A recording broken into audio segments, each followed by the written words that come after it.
وما أرسلنا في قرية من نذير إلا قال مترفوها إنا بما أرسلتم به كافرون۔ ترجمہ کنز عرفان۔ اور ہم نے جب کبھی کسی شہر میں کوئی ڈر سنانے والا بھیجا تو وہاں کے خوشحال لوگوں نے یہی کہا کہ تم جس ہدایت کے ساتھ بھیجے گئے ہو ہم اس کے منکر ہیں۔ تفسیر صراط الجنان۔ اور ہم نے جب کبھی کسی شہر میں کوئی ڈر سنانے والا بھیجا، اس آیت میں سرکار دو عالم صلی اللہ تعالی علیہ وآلہ وسلم کی تسکین خاطر فرمائی گئی کہ آپ صلی اللہ تعالی علیہ وآلہ وسلم ان کفار کی تکذیب و انکار سے رنجیدہ نہ ہوں، کیونکہ کفار کا انبیاء کرام علیہ السلام کے ساتھ یہی دستور رہا ہے، اور مالدار لوگ اسی طرح اپنے مال اور اولاد کے غرور میں انبیاء کرام علیہ السلام کی تکذیب کرتے رہے ہیں۔ اس آیت کا شان نزول یہ ہے کہ دو شخص تجارت میں شریک تھے، ان میں سے ایک ملک شام کو گیا اور ایک مکہ مکرمہ میں رہا۔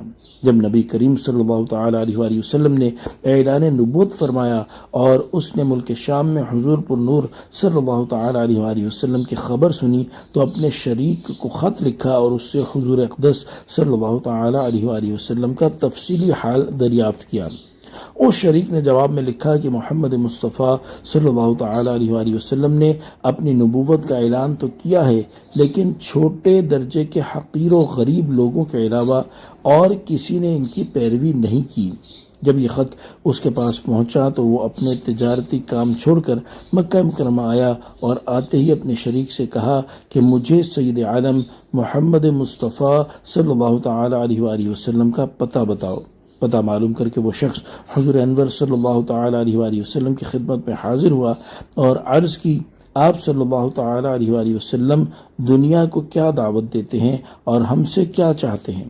رسول کریم صلی اللہ تعالی علیہ وآلہ وسلم نے ارشاد فرمایا، بت پرستی چھوڑ کر ایک اللہ تعالی کی عبادت کرنا، اور آپ صلی اللہ تعالی علیہ وسلم نے اسے اسلام کے احکام بتائے۔ یہ باتیں اس کے دل میں اثر کر گئیں اور وہ شخص پچھلی کتابوں کا عالم بھی تھا، کہنے لگا، میں گواہی دیتا ہوں کہ آپ صلی اللہ تعالی علیہ وآلہ وسلم بے شک اللہ تعالی کے رسول ہیں۔ حضور اقدس صلی اللہ تعالی علیہ وآلہ وسلم نے اس سے فرمایا، تم نے یہ کیسے جانا؟